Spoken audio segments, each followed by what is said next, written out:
wenn es möglich ist. Ändern? Nein, einfach schauen. Ja. Du kannst es dort sehen. Okay. Like this one or No, next one? this one. This one. Ecco, vedi che c'è una riga, quindi noi da quale riesce a mettere? Ma io lo sto qua davanti. Sì. Ok, that's good. That's good. Grazie. And talking to the microphone, so if you're three, make sure you're Così. take each other's place. Don't Sta avvicinando, not too close. Ok. Sì, veramente. Sì.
When you're just, so there's a speaker for the short film. Yes, Bovioli, right. Just talk for 5 minutes, and then at the end of his talk we will play the video. So after this part? So first we have the youth.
date il pubblico, non lo schermo e non le pulpo, date la gente.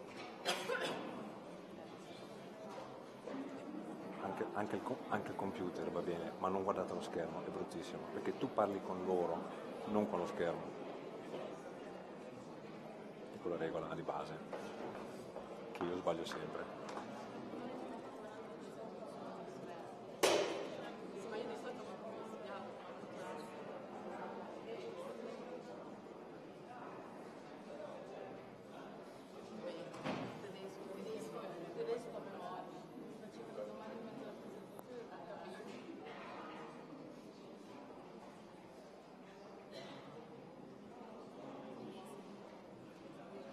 Di origine sì, un pochettino sì, ma...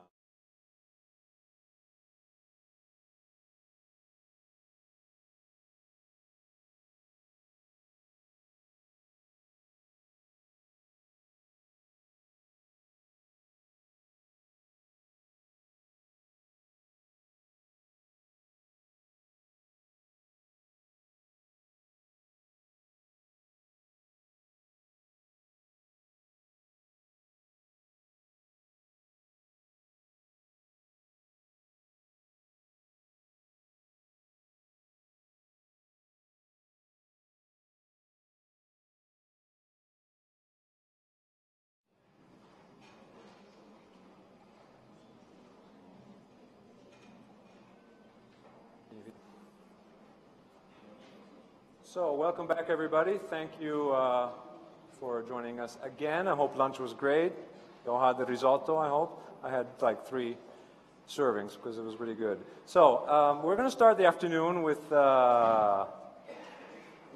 Cristina Morisoli, who will introduce the topic of the results of the Youth Parliament that took place a couple of weeks ago in Bellinzona. And there's some interesting findings from what students think of digitization, and so I'll leave you the stage to Cristina and the 2 students who will present this to you. Grazie, a più tardi. Grazie. Buongiorno a tutti. Sull'onda di questa riflessione sulla digitalizzazione, le accademie hanno ritenuto importante ascoltare anche chi è confrontato quotidianamente e forse proprio immerso in questo cambiamento, che sono i giovani. Allora, con l'idatorio dell'Università Svizzera Italiana e il Centro di Risorse Didattiche Digitali del DEX, abbiamo proposto il mese di marzo 2 giornate di dibattito con 40 studenti della Scuola Cantonale di Commercio. Beh, il tema è complesso, l'abbiamo sentito, lo vediamo, la soluzione non c'è e certo questi 2 giorni non dovevano essere il luogo per trovare la soluzione miracolosa all'implementazione di questo processo. Il dibattito si è svolto con diverse modalità, ci sono stati dei lavori di gruppo, ci sono stati dei confronti con il professore dell'USI Lorenzo Cantoni, con il direttore del CER Daniele Parenti e Barbara Bonetti, insomma c'è stato diversi momenti di confronto, diverse tipologie anche di incontro e per sviluppare una riflessione. L'obiettivo, dicevo, non è trovare la soluzione miracolosa, bensì svolgere un esercizio, un gioco, possiamo anche chiamarlo così, un gioco dove le regole sono l'ascolto, la comprensione, il confronto e il compromesso. Termini forse sì, ovvi, ma permettono di comprendere la complessità del sistema in cui viviamo. I ragazzi confrontandosi e provando a chiedersi ma cosa vogliamo? Com'è la scuola digitale? Cosa vuol dire una scuola digitale? La stiamo già vivendo? Le diverse riflessioni messe a confronto hanno fatto comprendere quanti sono i fattori implicati in questo processo. Quindi potremmo dire che più che la ricerca di una soluzione è stato un esercizio di cittadinanza. Noi ringraziamo la Scuola Cantonale di Commercio che ha creduto in questo modo diverso di fare scuola, dove l'obiettivo è quello di ascoltare il parere dei giovani. E quindi vi propongo di ascoltare che cosa hanno sviluppato e lo faccio mostrandovi inizialmente i risultati di un brevissimo sondaggio che abbiamo fatto appena li abbiamo accolti a Palazzo Civico a Bellinzona, ovvero: ritenete che la formazione nella tua classe sia al passo con i tempi, con il mondo digitale? Vedete voi stessi che la maggioranza delle persone ha espresso un giudizio in disaccordo. Allora è da lì che siamo partiti a cercare di capire, ma allora dove bisogna intervenire? Quali sono i punti dove si può effettuare un miglioramento o che bisogna cambiare mentalità? Vi lascio queste risposte, le lascio commentare proprio alle due rappresentanti delle classi coinvolte, Elif Karadeniz e Tamara Voic. Prego.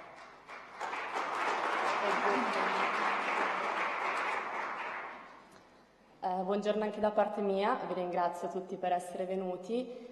Io vi parlerò di 2 dei 4 punti che sono emersi durante queste 2 giornate di dibattito. Il primo punto riguarda la formazione dei docenti, la formazione degli studenti, ovvero secondo noi è necessario introdurre già nelle scuole medie un momento in cui venga spiegato agli studenti come utilizzare determinati programmi, per esempio quelli presenti nel pacchetto Office, e spiegare anche agli studenti come impostare per esempio delle ricerche. Questo perché quando si continuano i propri studi i docenti richiedono queste conoscenze.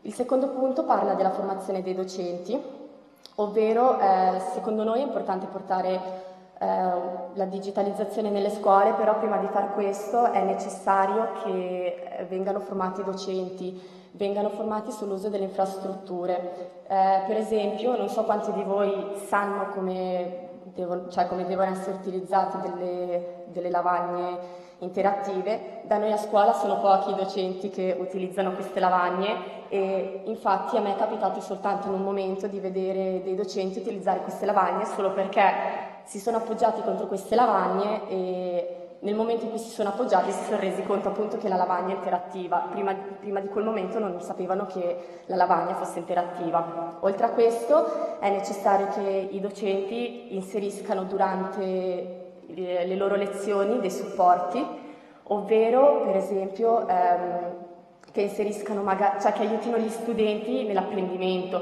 magari facendo capire determinate situazioni con dei video, con delle immagini, oppure proprio nello studio. Infatti da noi a scuola molti docenti, principalmente quelli di tedesco e di inglese, per aiutarci a studiare i vocaboli, ci hanno consigliato delle applicazioni con le quali noi siamo molto più facilitati ad utilizzare, ad imparare appunto i vocaboli.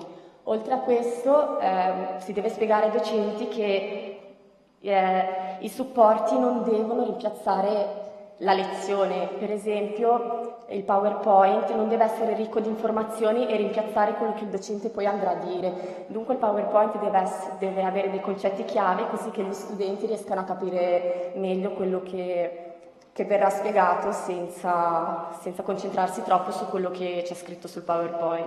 Vi ringrazio dell'attenzione e passo la parola ad Eli.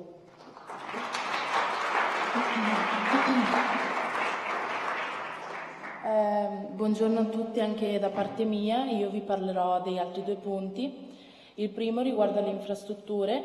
In questi 2 giorni noi ci siamo resi conto che dovremmo portare a un livello omogeneo tutte le scuole del Ticino e della Svizzera per quanto riguarda le infrastrutture tecnologiche. Nella nostra scuola, nella scuola cantonale di commercio, le infrastrutture tecnologiche sono di qualità e quantità elevata. E infatti alcuni miei compagni citavano il fatto che facendo il liceo il primo anno e poi passando alla commercio si sono sorpresi di quanti computer c'erano a disposizione degli studenti. Ovviamente però non basta portare un tablet o altro a disposizione di ogni studente. Noi comunque ribadiamo che ci debba essere l'incontro tra docente e allievo. Il mio secondo punto riguarda la sensibilizzazione degli allievi e delle famiglie. In questi giorni sentiamo spesso dire che il telefono è fonte di distrazione o svago ed è utilizzato in momenti sbagliati. Noi riteniamo che sensibilizzare gli allievi e soprattutto le famiglie durante la fase della crescita sia il punto principale per formare le persone e far capire alle persone quando bisogna utilizzare il telefono per svago o fonte di distrazione e quando utilizzare il telefono come fonte di risorse immediate. Detto questo, vi ringrazio per l'attenzione e in particolare i docenti del commercio che ho intervistato.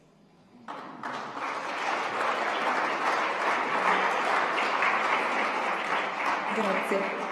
Aggiungo magari due cose sulle riflessioni che abbiamo anche portato a casa. Il telefonino come fonte di distrazione è stato molto discusso, il fatto che forse ci sono anche delle opportunità, invece spesso vengono trattati solamente i rischi di questo strumento. Il telefonino è solo uno dei tanti sistemi che potrebbero essere implementati. E poi la cosa fondamentale di cui ci siamo accorti è che siamo già immersi in questo processo. Quando abbiamo chiesto ai ragazzi la scuola digitale, quasi non ci rendiamo conto che di fatto siamo già immersi in questo cambiamento ed è difficile immaginarci come costruire, come regolamentare tutto questo. Lo lasciamo come riflessione e vi ringraziamo.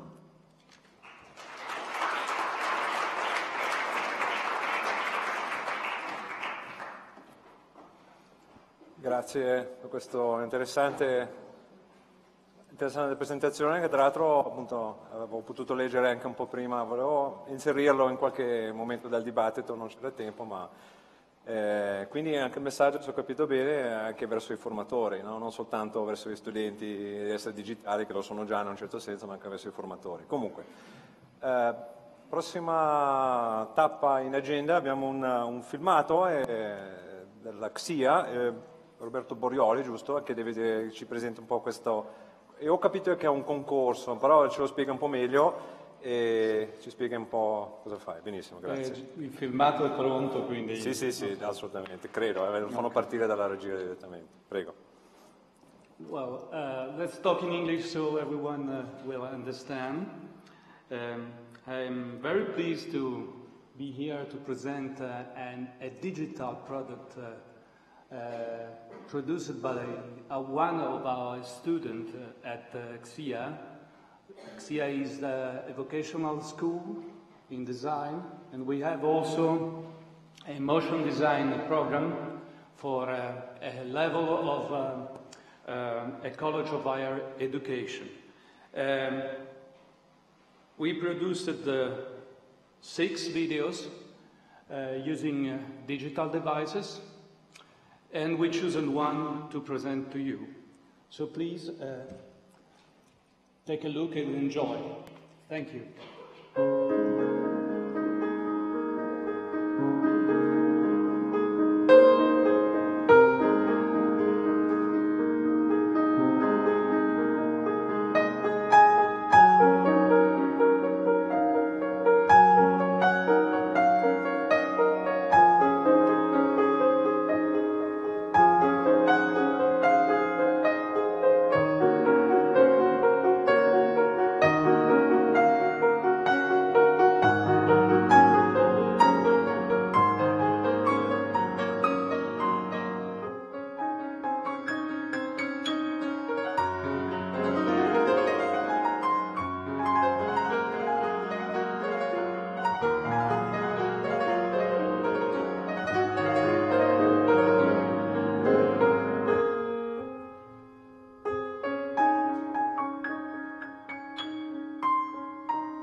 Grazie per questo. Adesso un momento anche istituzionale, tra quelli che abbiamo anche avuto, ma proprio quello del Cantone. E chiamerei sul palco gentilmente il direttore il capo del Dipartimento dell'Educazione, della Cultura e dello Sport, il consigliere di Stato Manuele Bertoli. Prego, aspetti, l'accompagno. Qui, no, non si preoccupi, vado avanti. Ecco, attenzione. Qui, perfetto. Siamo qui, scusi, prego, un po' più in mezzo. Prego. Gentili signori, egregi signori, non sapevo che ci fosse anche una parte in inglese, non ho preparato nulla in inglese.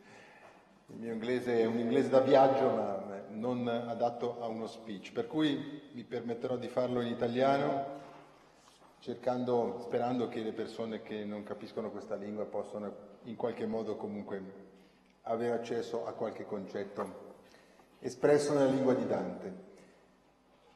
Mi è stato chiesto di presentare qualche cosa attorno al tema del rapporto, del dialogo virtuoso tra ricerca, formazione e lavoro, ma credo che sia necessario fare qualche premessa, visto il tempo che mi è stato assegnato, perché questa dimensione va comunque collocata nel tema che oggi e che in questi giorni vi occupa, cioè quello della digitalizzazione. Un processo che senz'altro è un processo di grande cambiamento, come non ce ne sono stati moltissimi nella vita dell'uomo, nel senso che c'è un prima e c'è un dopo, c'è un cambiamento strutturale della vita dell'uomo che potremo poi verificare tra diversi anni, ma che verosimilmente è simile, per tornare indietro a qualcosa di più recente, al prima e al dopo l'inizio e lo sviluppo iniziale del processo di industrializzazione. Oggi sappiamo dalla storia che prima dell'industria, dell'avvento dell'industria, il mondo funzionava in un certo modo, il lavoro funzionava in un certo modo, la relazione funzionava in un certo modo, l'indipendenza delle comunità funzionava in un certo modo, poi le cose sono cambiate e anche le relazioni umane in maniera molto forte hanno avuto un'evoluzione o un'involuzione a dipendenza di come la si vuole guardare. Non torno indietro ai tempi in cui l'uomo imparò a gestire il fuoco, anche lì c'era un prima e un dopo importante, ma credo che comunque la digitalizzazione è uno di questi cambiamenti forti dove c'è un prima e c'è un dopo, del quale bisogna essere consapevoli. A me una cosa che colpisce molto è quanto nel prima c'è una distanza piuttosto evidente tra quello che è reale e quello che è virtuale, tra quello che è vero e quello che è finto. Nel dopo le due cose si compenetrano molto e si fa fatica per capire cosa è vero e cosa è finto. Vi faccio due piccoli esempi per capire di cosa stiamo parlando. Alla Fonoteca Nazionale c'è una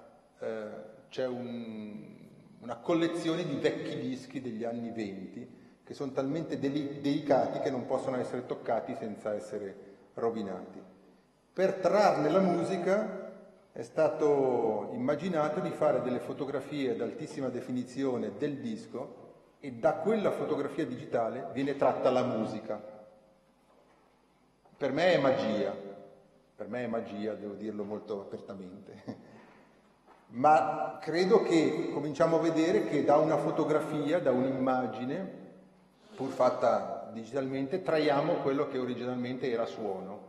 E quindi c'è una trasformazione di quello che in realtà, che era la realtà del meccanismo che produceva il suono, prodotto in altro modo e tratto, simulato per certi versi. Posso fare un altro esempio ancora legato al suono. Io da anni suono in un gruppo musicale.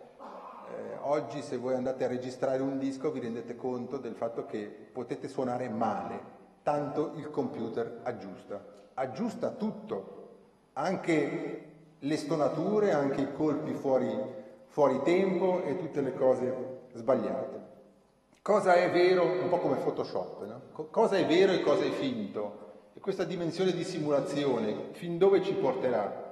Credo che è un tema non solo da salotto, ma un tema estremamente importante. Domani potremo immaginarci di fare delle vacanze simulate sul nostro canapè di casa, semplicemente grazie a dei meccanismi che ci porteranno in maniera simulata al mare o non so dove. E questa dimensione evidentemente fa parte di un dopo che non conosciamo. Ora lì dentro come si inserisce la scuola, come si inserisce la formazione? Lascerei a parte la ricerca, perché la ricerca per sua natura deve essere curiosa, deve cercare nuove frontiere, deve percorrere anche magari strade che poi non portano da nessuna parte per poi arrivare alla conclusione che da quella parte non c'è niente da scoprire, non c'è niente di interessante. Ma resterei invece alla formazione. Questa dimensione digitale mi è parso chiaro fin dall'inizio, ma ormai è conclamata questa convinzione, porterà ad una grande flessibilità del mondo del lavoro, del mondo delle professioni stesse e del rapporto degli uomini con le professioni. L'idea che la professione dovrà essere cambiata è già una realtà odierna, ma sempre di più lo sarà nei prossimi anni, nei prossimi decenni. E di conseguenza diventa sempre più importante, a mio modo di vedere, la formazione di base, perché quello è il piedestallo su cui poi poggiano tutte le competenze legate alla flessibilità. Se c'è un piedestallo di base solido, da lì si può essere flessibili, si può cambiare, essere capaci di accettare questa dimensione della flessibilità, che altrimenti è più difficile da accettare, proprio perché le fondamenta non sono solide.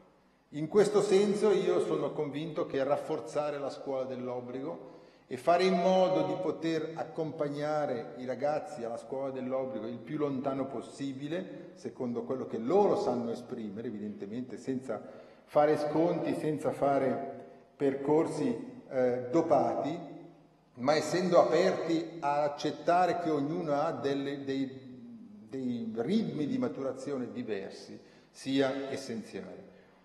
In Ticino questo lo stiamo cercando di percorrere con il progetto La scuola che verrà, che si occupa proprio di andare a prendere tutti e cercando di portare tutti il più lontano possibile. Poi saranno le gambe dei ragazzi, delle ragazze, degli allievi che diranno quali sono le strade migliori, faranno delle scelte loro, ma il nostro compito è, almeno fino alla scuola dell'obbligo, alla fine della scuola dell'obbligo, di spingerli e di accompagnarli, di essere loro più vicini, di essere vicini alla loro individualità. Durante questo percorso e poi dopo, il contatto con la dimensione digitale è necessario, sia perché comunque questa dimensione è già entrata nelle scuole in tanti modi, in modi diciamo così più utili e in modi meno utili, con anche dei fenomeni paralleli anche curiosi.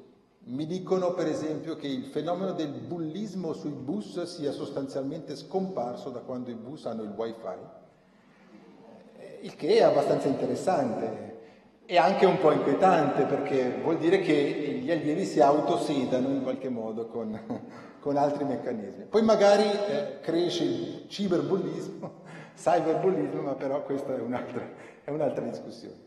È necessario che la dimensione digitale sia all'interno della scuola, è necessario che lo sia sapendo utilizzare questi strumenti in maniera intelligente, in maniera utile, laddove c'è un plusvalore, non laddove non è necessario e laddove il plusvalore non c'è. Ecco, cerchiamo di evitare l'innamoramento tecnologico, ma di utilizzare gli strumenti per quello che sanno dare. Gli esempi che sono stati fatti qui poco fa dalle studenti sono interessanti, legati alle lingue, per esempio, la possibilità di usare dei video, di usare dei testi su cui si può lavorare in maniera bidirezionale, eccetera, è altra cosa rispetto al vecchio libro di grammatica francese o di grammatica tedesca che conosceva la mia generazione. In altri settori forse questo non è necessario.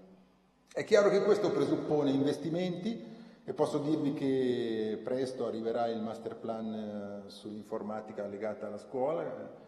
Stiamo parlando di un impegno di 55 milioni per il Canton Ticino, quindi un impegno rilevante che però è necessario perché siamo un po' indietro e questo ritardo lo dobbiamo recuperare e credo che stiamo andando nella buona direzione per cercare di recuperare questo ritardo. C'è un lavoro di formazione degli insegnanti, di cui una parte naturalmente nati in un'epoca diversa, in un'epoca in cui l'informatica è stata in qualche modo subita oppure imparata un po' alla fai da te, come ho fatto io. Io non ho mai fatto nessun corso di computer, me lo sono trovato un giorno lì sul tavolo e in qualche modo ho dovuto un po' a errori, urla e grida e poi anche qualche successo arrivare a utilizzarlo.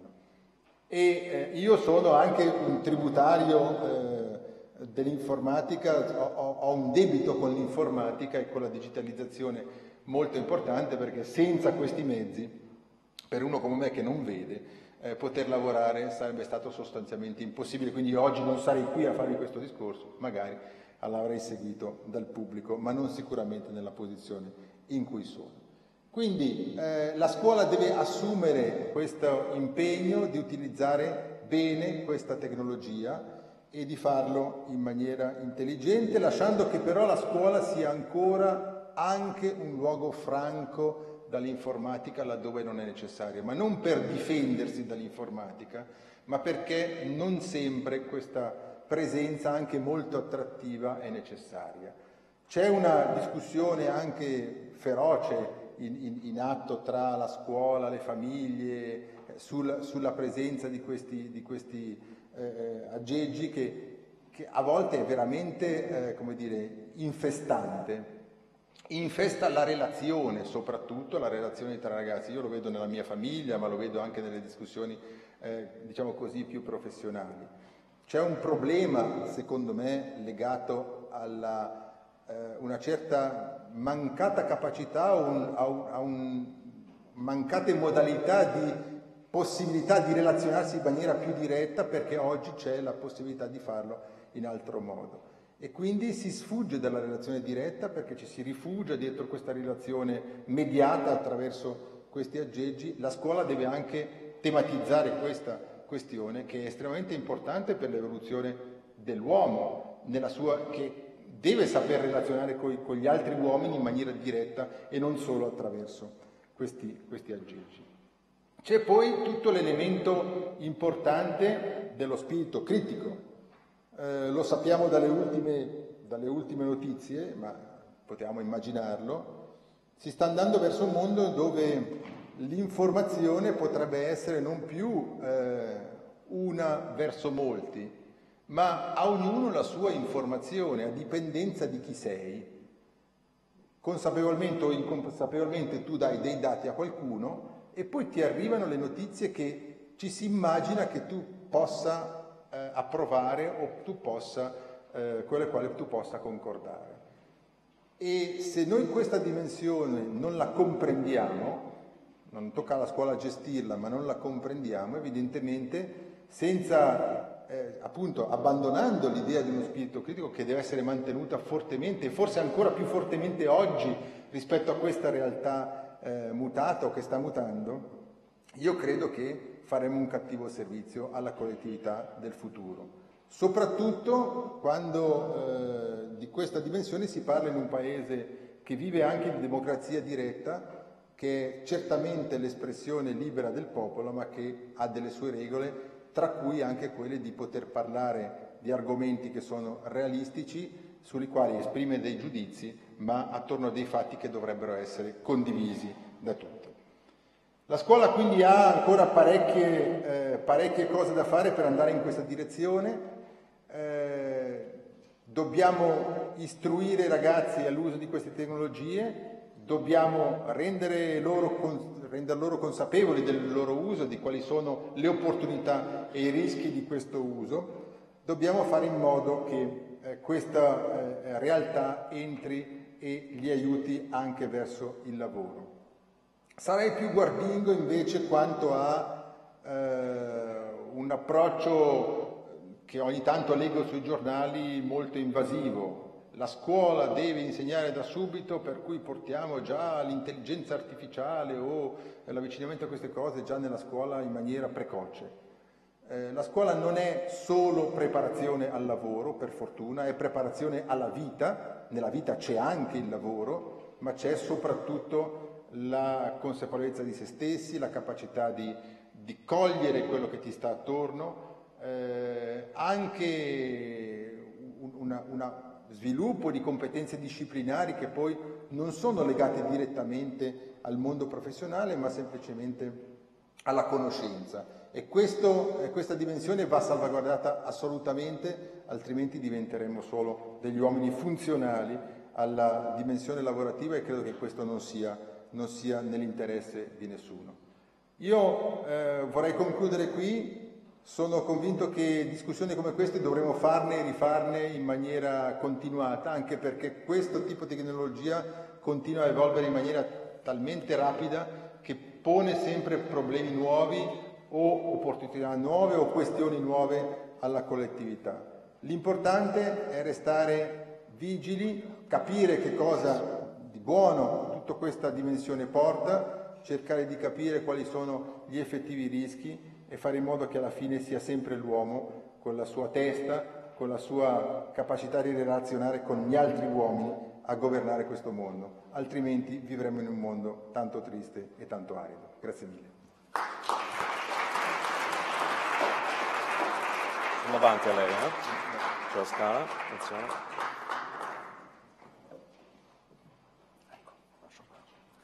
Grazie signor consigliere di Stato Manuele Bertoli per queste interessantissime riflessioni.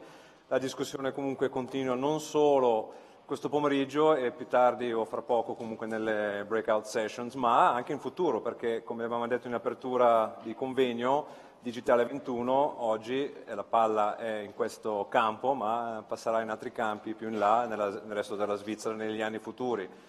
Bene, quindi abbiamo parlato di formazione, quindi il ruolo della scuola, e anche adesso direi di parlare con il professor Capasso che ci racconterà qualcosa sui nuovi modelli formativi, ho capito così, New Educational Models.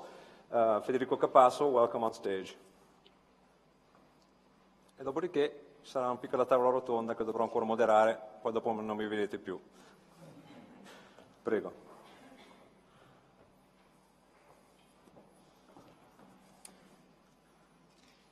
Yeah, so thank you also for inviting me to this. Let me say up front, I've changed the actual title and called it My Experience in Active Learning. And it's the first talk that I ever gave on educational model. I'm a newcomer. About 10 years ago, I realized that my way of teaching top-down wasn't working too well. So at that time, I was teaching graduate courses. So I said, you know, I'm going to stop just regurgitating what is in an actual textbook. The students do not need a cow, you know, that ruminates food. That's not necessary. So I decided quite rapid to change. I said the first half an hour, 1.5 hour lecture, 45 minutes, I'm just going to give the summary, the key concept, some math, not too much. They can get it in actual textbook. They don't need me to reproduce 10 pages of equations. The rest is questions, question, question. So I started to say, I ask a question, simple estimate sometime, with almost no data whatsoever. They've got to figure out the answer, and they divide up in group of 3 or 5 students. I give them 3 to 5 minutes, and then I call one out, or they volunteer, and they loved it. This was an eye-opener. This was just the beginning. For undergraduate courses, I have learned a lot from Professor Eric Mazur, who is a true pioneer on active learning, and from his colleague Kelly Miller. And I've been learning from really from these new teaching methods, and still I'm fired for being an expert. So this is more like a progress report. This is from a talk that Professor Eric Mazur gives often. The model of top-down lecture is sage on stage, right? Doesn't work. There is the illusion of learning, but no real learning. And now there is a lot of research all over the world showing this. This, in fact, is Professor Eric Mazur. When he was teaching the first few years at Harvard, he said all of a sudden he had an enlightenment. By talking to students, they're not learning. I'm giving beautiful, clear lecture. There's something missing here. There is the participatory thing that is missing and so forth. So he changed it. And he is one of the creators of this alternative approach, which is project-based and team-based. So team is essential because by its participatory learning, by discussion, by trial and error, you sort of come to, quote-unquote, in this case, the scientific truth more rapidly. You learn by doing. So this is an applied physics course that I've been teaching with him and others in the last 3 years. I enjoyed it tremendously, although it's tremendous amount of work. I don't have to hide from you the fact that active learning is more difficult than the standard top-down. And so I'm going to tell you a bit about how this course has been structured. And so if you see, the traditional course design is basically based, the professor starts making lessons plan, right? Talking about content, right? I did the same the first few years at Harvard, okay? Then, Then you did, well, we have now certain activities related to this. There is some reading, you have to start thinking problem, assignments, right? And then assessment means sort of tests, right? Where they get grades and so forth, midterm exams, we call them in the US also, final exam and so forth. And then it's sort of like an afterthought. Well, hopefully some understanding and learning comes, but does it really come? And that's the hard question. Teach, test, and hope for the best.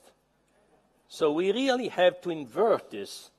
And this, for me, has been a tremendous personal experience also. I said things have to change in a dramatic way. And so this is now how the planning of an active learning course starts from asking the question is, what is it that the students really need to learn, right? This is a fundamental understanding. At what level? What does understanding mean in this course? And understanding is not enough, you see. Understanding is the first step. To learn, it means your understanding must stick in time. But to stick in time so that you have not forgotten it the next year or next month or maybe next week sometime, you have to have experience, which is then has to be basically project-based, learning by doing. So this is the first stage of these courses, okay?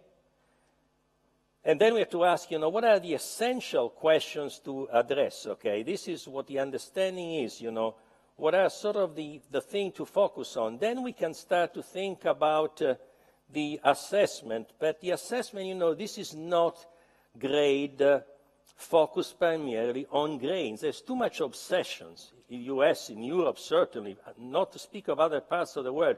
We evaluate how success by simply grading students and creating this ranking. And a lot of research shows that sometimes then the students that get the top grades don't go much far in research, and the ones that sometimes were getting lousy grades, not talking of Einstein, by the way, which is an extreme example, can still do pretty well because they could exercise. Sometimes all this obsession on grades kills creativity and creates fear. Okay, so we have special assessment. We still assess people. And so then when we figure out the assessment is, we also have to talk about the activities and the assignments, right? And at the end, of course, based on this, we create the lesson plans. So you see the pyramid is inverted. And I can tell you, because I've gone through it now 3 years where we have changed the program quite often, it works. At least it works for us. It works for me, so I'm going to continue this way. What can I say? Right? So this is AP50. This is a famous professor, Eric Mazur. If some of you have opportunity, I don't know, do invite him to lecture. He's very charismatic. He generates a lot of enthusiasm. He has been a creator, and he attracted me to work with him. So you see, we are on the floor, horizontal floor. We don't stand up. We constantly work with students. We ask questions. It's very, in some sense, chaotic. But it's good chaos. Things happen.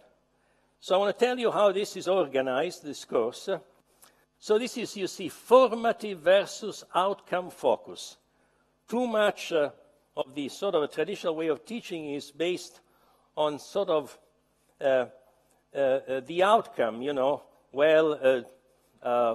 obsession with grading of the students, okay, maybe organize beautiful lectures, leave alone the fact that Often students, I researched through it, they hear an extremely clear lecture and they still don't get it.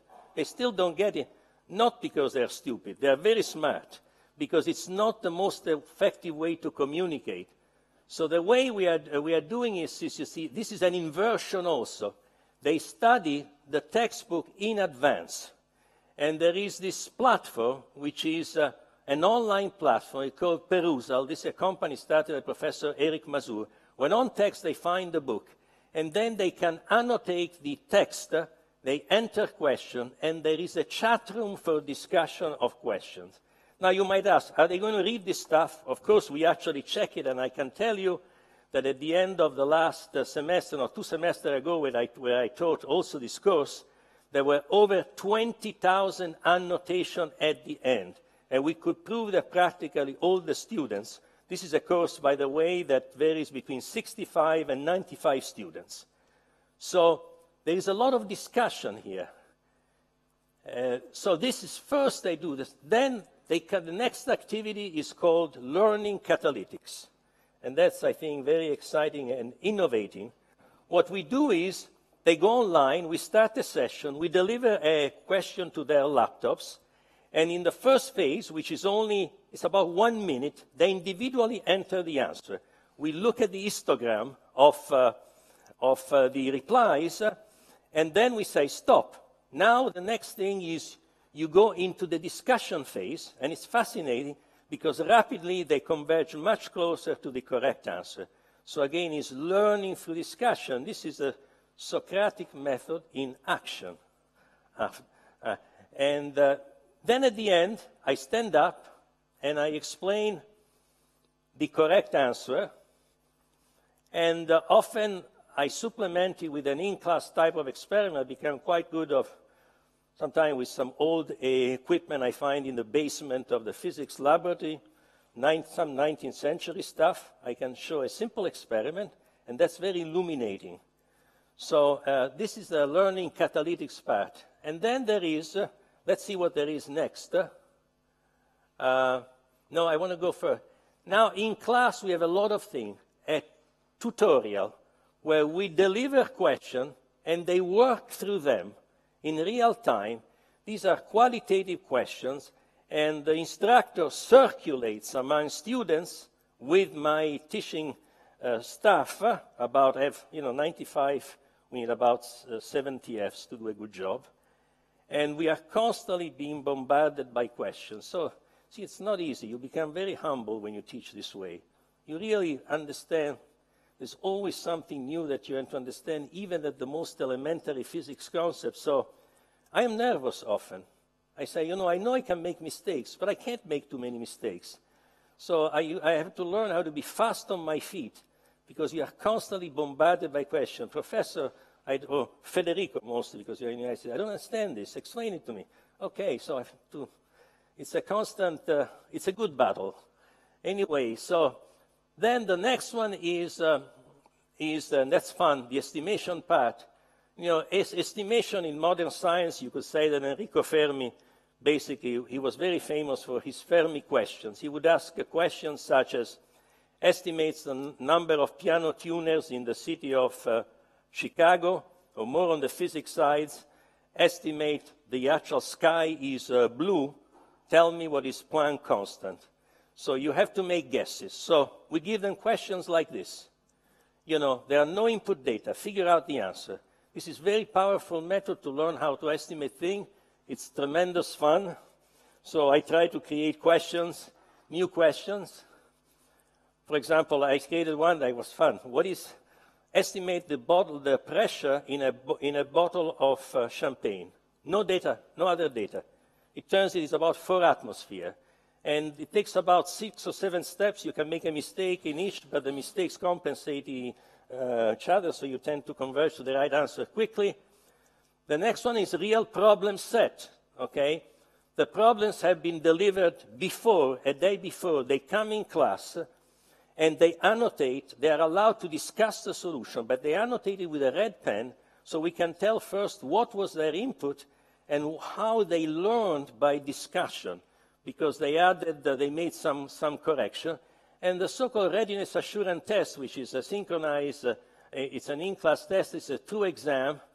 But again, you know, we don't emphasize too much on the grade. At the end, we have A, B, C, very rarely D, and so forth. But that's not. And the outcome is, and at the end, is project-based. This is the most exciting thing. Learn by doing. Where is the doing? Well, there's a lot of doing here. But this is organized around 3 projects. Like this year, I'm still doing the last project now. The first one is create an electrostatic machine. We give them a short memo. They have to figure it out.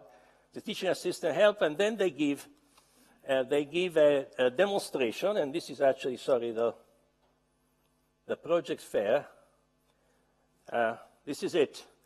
The next is the most fun, is make an unbreakable safe.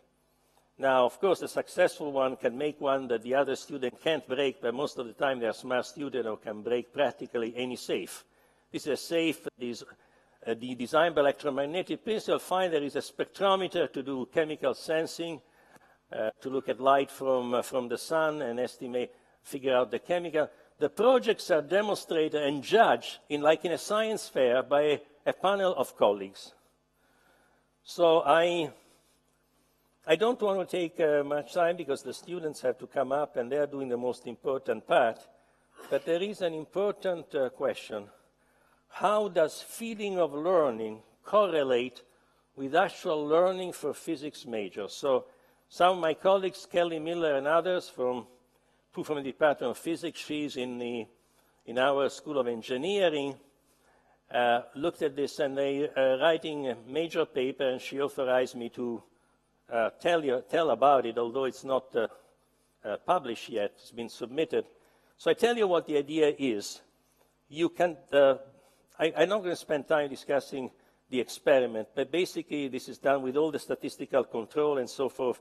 There is a sample of a group of students that takes a certain test, takes a conventional class top-down, 30 minutes, then takes also a different class, which is participatory on the same subject. Now the controls are done that later they take the class also in the inverse way, first the active and then the passive. And then they ask the question, what is the ones that you prefer? Where is it that you have learned? And very often it turns that the traditional lecture, so the feeling of learning is with the traditional lecture, they learn more. Now the somewhat not stunning surprise, but the stunning thing is the anti-correlation. That test after test has shown that the same students that said they learn more, the test of learning, which is quantitative, is very statistically significant. They get significantly better result in testing when they take the active class as opposed to the active class. So why is there is the anti-correlation?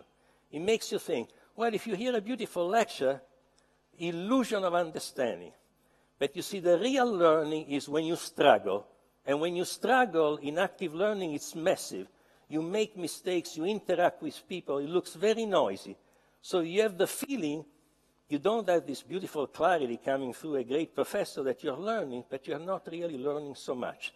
That's sort of the thing. So I have here, but again, I don't want to tell you.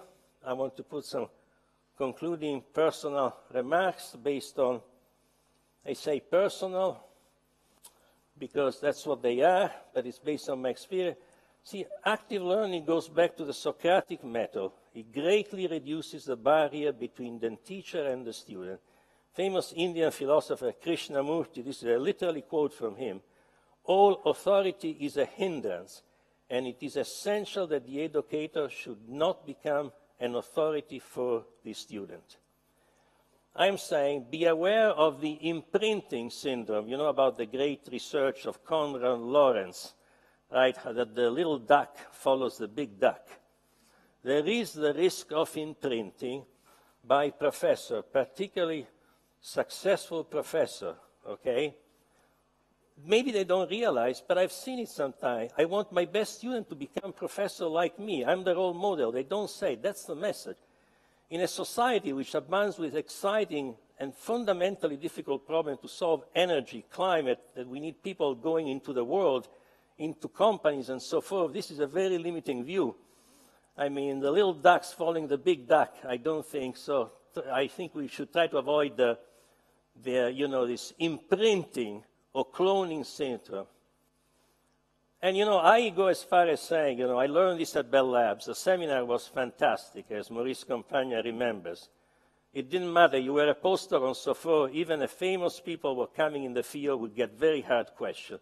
So I think it's good to promote a certain healthy disrespect for authority, including for professors. Yes, healthy, I'm saying, because we don't want as professors that they throw tomatoes at us. I agree completely. But, some skepticism, yes, after all, critical thing, and also the previous speaker I heard before said about critical thinking. So the other point is the barrier between disciplines are gradually crumbling. And I see that Harvard, I think really Harvard is ahead. We have created entirely new departments like system biology, where you have physicists working with biologists and so forth. It's very exciting. And I think a new synthesis and probably a new renaissance is needed. We can't have any more the Renaissance scientists of the old days because simply it's just impossible to master this knowledge. But this can be done interactively. And, the other thing, disciplinary, the university of the present model, which is still the German university that started in the 19th century under the leadership of people like Bismarck and others, disciplines are convenient construct to organize knowledge. They are not, it's just useful, right? I like to say nature does not know what is physics, chemistry, and biology, right? Therefore, teaching should be focused more on problem solving than discipline. And active learning is ideally suited for that. When they build the machine, they integrate knowledge from a number of areas. They work with hands, so they do engineering, they do design. And I think in this way we'll train more people more capable of tackling big societal challenges. Finally, I didn't say here, I always tell to my students, sometimes they have an excuse, say, we are not too smart. You're too much smart for us. I say, no, this is an excuse. Creativity can be learned. The most important thing is systematic learning together with passion and curiosity. Curiosity in every day you think, you enter in a room, look around. Why is this happening? This is a beautiful curiosity that people like Richard Feynman has. The other is importance of error. I go as far as saying not only it's unavoidable error, I would go as far as saying it's necessary to learn. And so with this, I just open now to the more fun part of hearing what the students have to say. Thank you for your attention.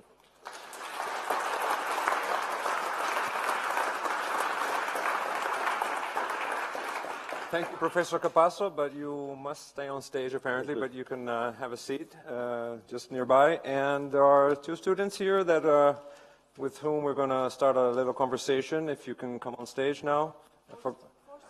Four students, sorry, four of them, right. But from two organizations, okay. Magari se vuole sedere qua vicino a me, qui, sì. Da questa parte. Facciamo anche molte domande agli studenti. Certo. Okay. So, I would start out by letting you guys talk a little bit, maybe just a quick round, who you are, your names, and what you do, and okay? Should I start off? Yes, okay, you have the right. microphone. So I'm Yasmin Ansbach. I'm studying physics at ETH Zurich. I'm currently doing my master's there, and I'm focusing on theoretical physics. So one of the very few women in physics, I'd say. Very good. I'm Luca Schaufelberger. I haven't started my studies yet, but my interests are mostly in nanomaterials and combining these new technologies with environmental and societal impact. In September, I will then also start at ETH, interdisciplinary sciences, so mostly physics and chemistry. Okay, thank you, Luca. No, he's got it. Good. So I'm Michele Adolfi. I'm actually coming from here next by, and I'm here after following my studies in physics as at ETH, where I also concluded my PhD, and now I'm doing a postdoc by the IBM Research Lab in Zurich. I'm also here because when at the end of my high school, I took part at the Physics Olympiads as a participant.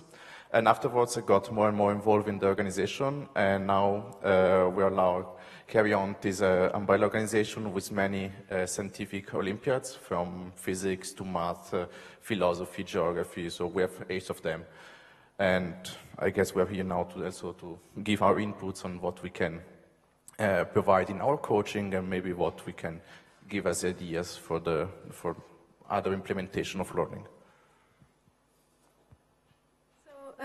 My name is Jacqueline Mock. I'm just about to finish my master's in interdisciplinary science at ETH, but I'm more focused on biology and chemistry, so it's a bit different from what he's going to do.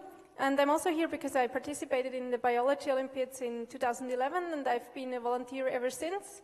And since May 2017, I've been the president of the Swiss Biology Olympiad. So as Michele, I also try to give you an input on how we see education and digitalization. This is pretty amazing. So we have a couple of physicists. Do we see any future professors here in your lab or something? I mean, we have to be open to the jobs. I tell the students, look the jobs where they are, exciting thing in industry, in academia, in government laboratories, wherever they are, or startup. Absolutely startup. Maybe let's start with, because we had this very interesting discussion with this presentation with Professor Capasso. I will ask you and you, what did you think about this active learning? Have you experienced any of this in your current studies, like engagement and active learning? Have you had any of this, or because you studied in Switzerland? This is more in America, right? So, yeah. Please. Yep, with the microphone. Should I go first? Okay. Well, obviously, as you say, in Switzerland, this is not as developed as, so far. So I haven't really experienced it myself. There are some approaches at ETH where this is also being implemented at the moment. But generally, it's still like good old blackboard and chalk and a professor standing in front and 300 students listening. How many students? 300. Well, 300? At the beginning, it's like between 300 and 400 because we're doing it with the mathematicians as well. So in the beginning, it's the same course, and then it kind of splits up a bit. And in the masters, then it's a bit different as well because there's all these specializations and so on. So you don't really get like all the people in one room anymore, but you kind of split up. But yeah, maybe back to the topic. I've actually more experienced this when I was teaching myself, because I'm a teaching assistant for undergrads, and I'm doing that in complex analysis, so that's a mathematics subject, and there I'm actually trying to kind of do the same. So I'm still doing like teaching at the blackboard, like standard way of teaching, but I'm also actively encouraging them to ask questions all the time. So I do that from the first lecture and telling them at the beginning, do ask questions because this class is for you, not for me. I already know what I'm teaching you. And it kind of works. Surprisingly, they do ask questions because, well, this is surprising at ETH because ETH is not that famous for students asking questions. But they do ask questions, and I see that they really benefit from it. I constantly get great feedback for that, and so this kind of ties in with your approach, and I really enjoy doing it. Would you ask any advice to Professor Capasso while he's on stage? You can do this later, of course, but maybe something relevant for the audience. Or I don't know. Are you looking for a career in teaching, for instance? So, well, I've thought about it. I couldn't really see myself as a teacher for my whole life, but certainly for a short period of time. And I also could envision myself more as a teacher at universities rather than high school, because actually I didn't really enjoy my physics experience in high school. I actually didn't really study physics because I had a great teacher in high school. So I would definitely prefer to do it at university, maybe as a professor someday, yes. But so that's we do have still a long way off. coming up in physics. About the numbers, that's why I interrupted you before, because that's actually something I wanted to ask you. This active learning and engagement is nice, but when you have 300 people, students in your class, isn't there a risk that, it gets out of hand? No, I mean, yeah, the typical size where active learning is done is at most at Harvard in another class called Physics 1.5 up to 150. It can still be done, but not at this level of granularity. So we limit our class now and we have an application, then we want to create a very diverse class in every sense, also for the point, so we have people coming who want to do medical school, we have people that come from liberal arts, they are not interested in doing a science career, but also we have the physicists, and we limit to, this year we have limited to actually 75, okay, because at 95 it was already, such, it's this constant engagement that is important. So 75 is like manageable? I think, yeah, even probably up to 100 I've seen, but people doing 150, then you put less of this. You could have also a mixture. I don't believe in saying this is the only way of doing it, but certainly I think more and more in the future we need to have more classes that at least introduce some elements of active learning. So you could still do, maybe one part is more top-down where you do the essential thing, and then there is more activity on the floor. In this sense, you could have a larger class, right? Luca, do you ask questions when you're in class, or you feel confident now after what's been told this morning and this afternoon? Would you be more willing to raise your hand and ask a nasty question sometimes? Because actually, I want to come back to you on that. Asking a difficult question, putting your professor on the spot. Would you be doing that? Yeah, sure, I think... Even though at ETH it's not done, right? It's frowned upon, but you can do it, right? So not in the ETH spirit yet, but I think this healthy disrespect is really important. So coming back to what we discussed before, I can maybe talk about some special teaching way that we had at high school. I was a bit lucky to have, like, in my special mathematics and biology courses, to have one teacher for about 8 students. So there we could really work in small groups explaining concepts on a very simple basis. And also in the last few years, I learned that in, for example, tutoring my colleagues, I could really learn something. And I agree with you that, for example, at high school, it's very difficult to teach natural sciences and to get the interest of students. So I don't think these concepts could only be applied to universities, but also high school, absolutely. It could be done in high school, absolutely. Yeah, sure. Yeah. I mean, is there also a problem in high school where, besides not being interested because, you're going through a stage, but still, there are people, in a class of 20 or 30, there's got to be someone who has some curiosity. So, is there a problem also in high school in Switzerland? I remember that. But I don't know, you guys. Yeah, so maybe from my experience, I think it's, as he said, really difficult to teach STEM subjects in high school. Because for physics, well, at least in my view, I think most of the interesting physics can actually only be done at a university level. Because, for instance, I'm interested in theoretical physics, and this is simply impossible to teach in high school. However, I can think of ways to still make it interesting. For instance, as a funny side story, I'm actually kind of studying physics because of, well, we're talking about this digitalization here, and I'm studying physics because of YouTube videos, for instance, because I didn't really have an interesting physics teacher, but I viewed a lot of YouTube videos, and there are lots of great channels promoting these STEM subjects, and I really enjoyed watching those videos, and this kind of got me interested in physics, so here I am now studying physics. And I think you could definitely integrate this sort of learning into high school, because as I see it in high school, especially when it comes to STEM subjects, it's still about getting interested in it.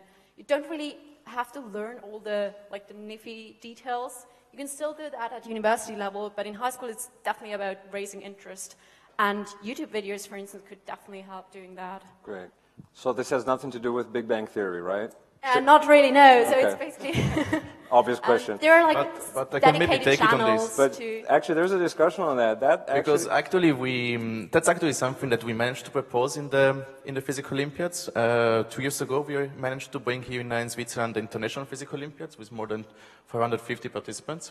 And actually, we could invite one of these YouTubers that are making physics videos. Maybe you know the Veritasium channel. Yeah, that one's Exactly. great. So we actually had Derek Müller coming to Zurich and showing really live, for example, the spring falling to the students. And I think that kind of approach is really bringing interest in what you can do. I mean, it's motivating a lot high school students, but also allows, for example, to go a bit outside of the class, because I mean, the thing is, you cannot really package everything that could be interesting inside the classroom, but you can profit from, people can go out, take videos and pose problems, and then you can analyze the problems in the class. You can try to understand why is that falling this way and not the other way.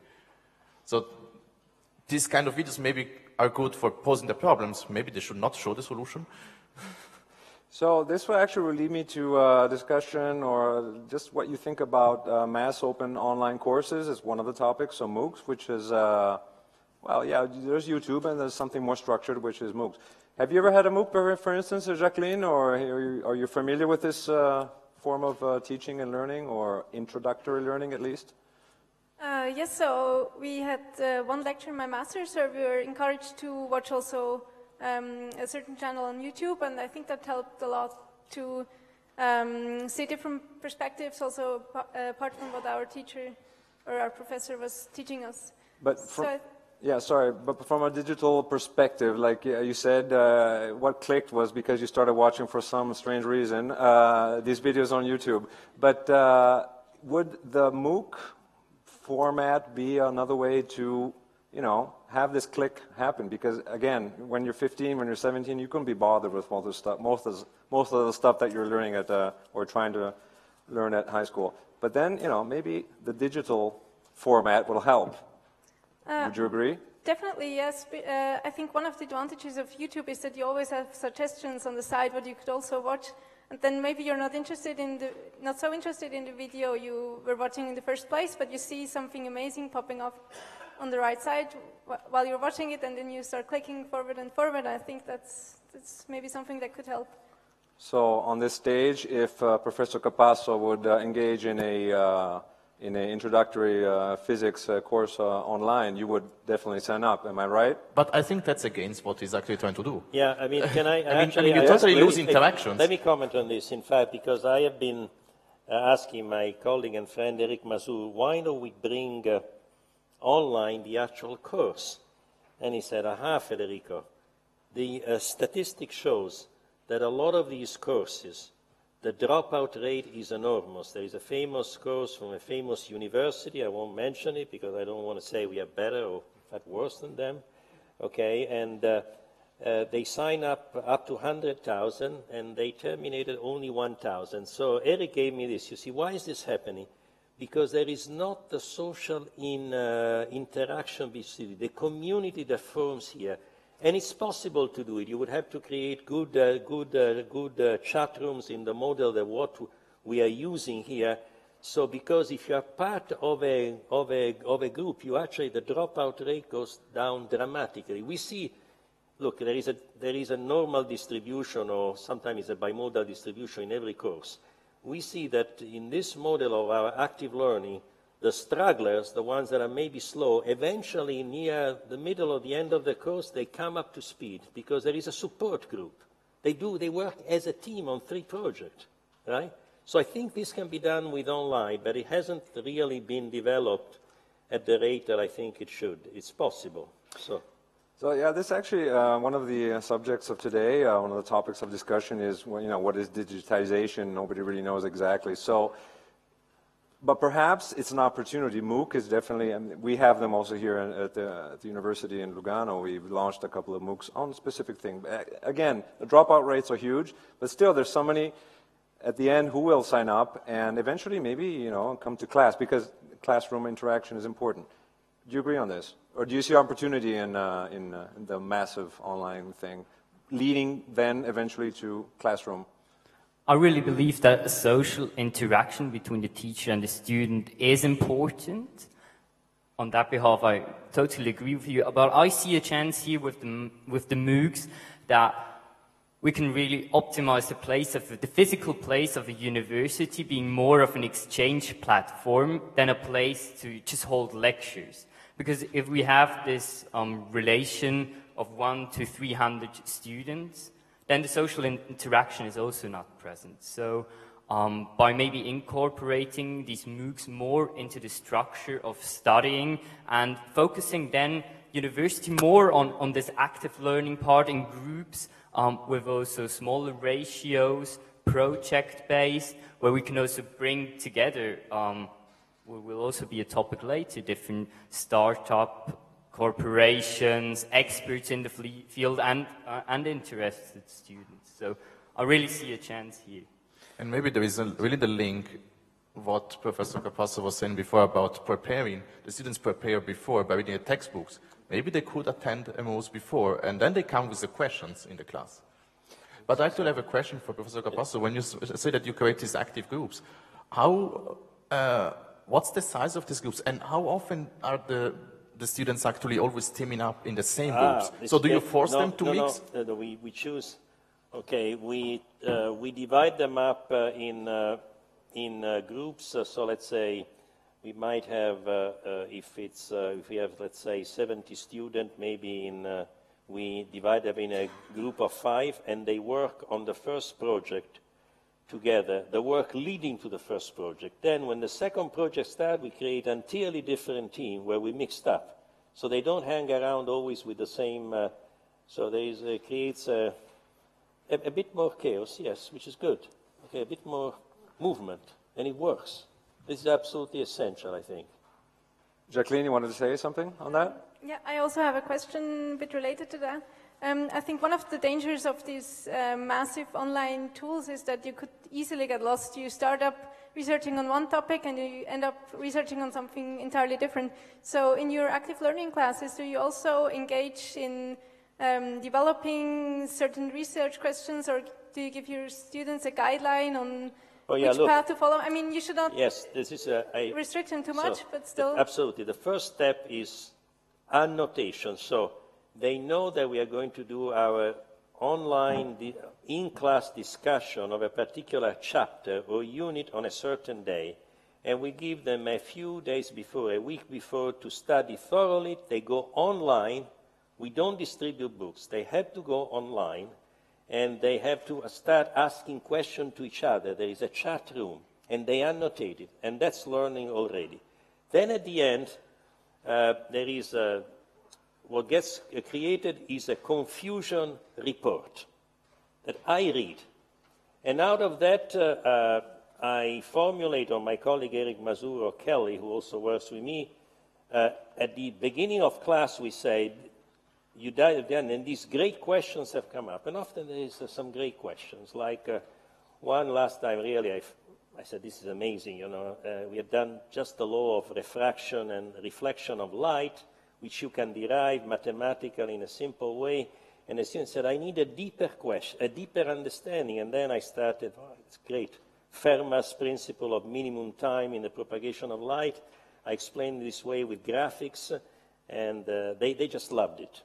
So this confusion report is very important for the instructor. That is not really top-down, because we sketch on an actual iPad, you know, the answer, and again, they can ask questions. It's very, very interactive. So there is an interaction at every level, horizontal at every level of the course. Of course, there is the assessment that they have to do on their own, but then they discuss the outcome, their own answers.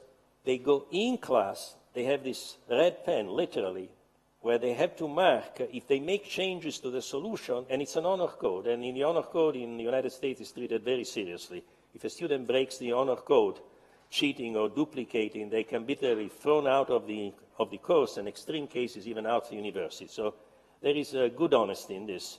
They mark down, and so we see how much they've learned from how the original writing was and the additional red thing. So this interaction horizontally till the very end. And the project is the most fun part, because they do things, they demonstrate things, right? Okay, we're slowly getting to the end. I would like actually a round with you guys, because we can also at this on this stage formulate some recommendations that will go together with all the others that I've written down, and I hope we can put it all together afterwards. So starting from you again, what would you? Okay, you're going to ETH now, right? So if you were to speak or send something to our federal counselor, what would you ask him in terms of learning and teaching and so on? Well, I think mainly talk about teaching in high school. as we already mentioned, I think there's a lot to be done there. Because I think high school is really the place where you raise people's interest in subjects.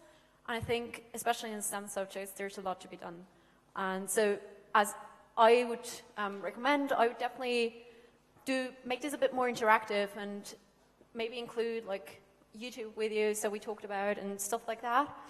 Because I think like in university you can still actually learn the stuff, like the hard stuff, but you definitely need to be motivated for that, and the motivation comes from high school.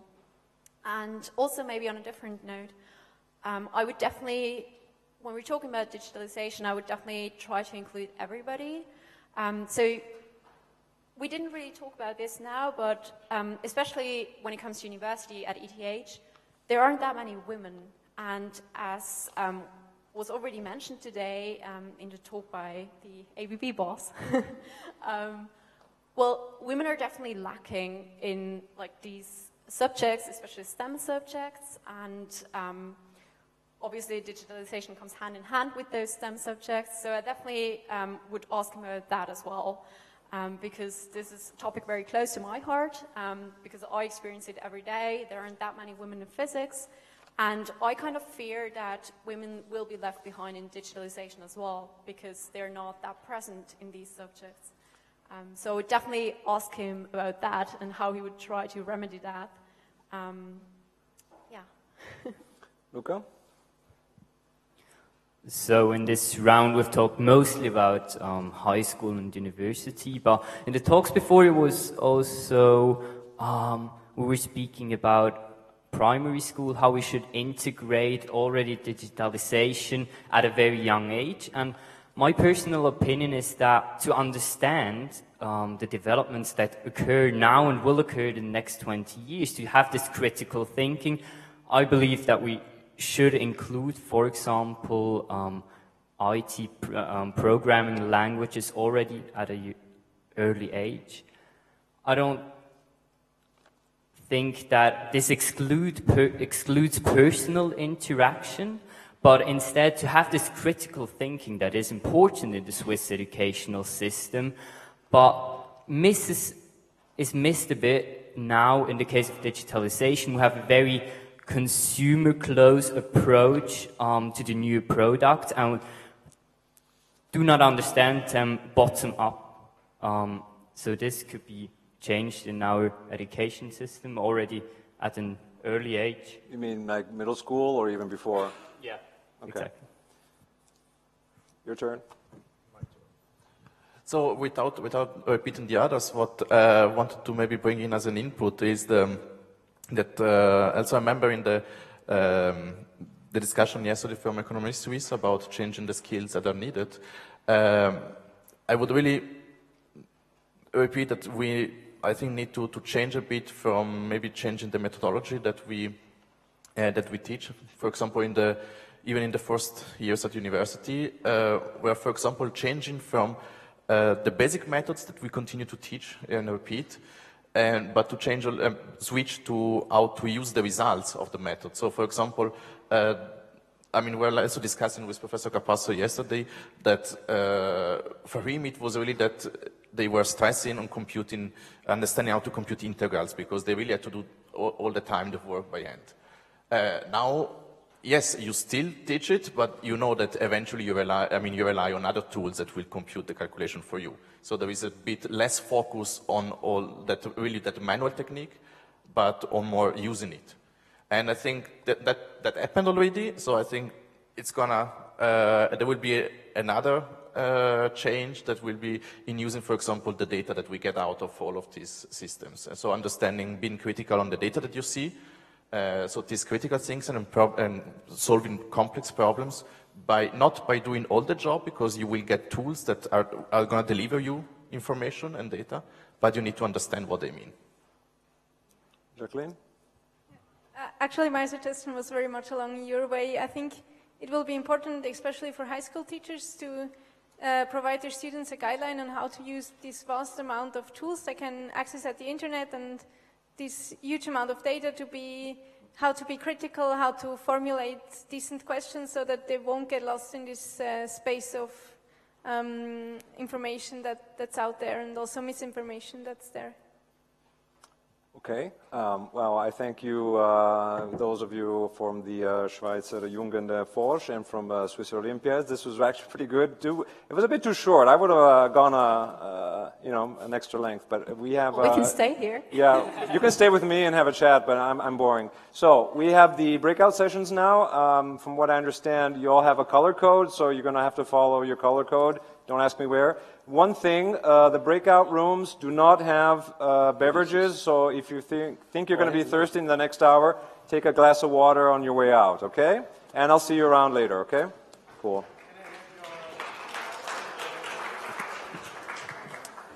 Now, I don't know whether Mr. Dimitri Maurice Capani wants to say something. Noringet is going to be here. I think he has done an excellent job this morning and today in moderating the whole thing, and he deserves an applause too. Thank you very much, Dimitri.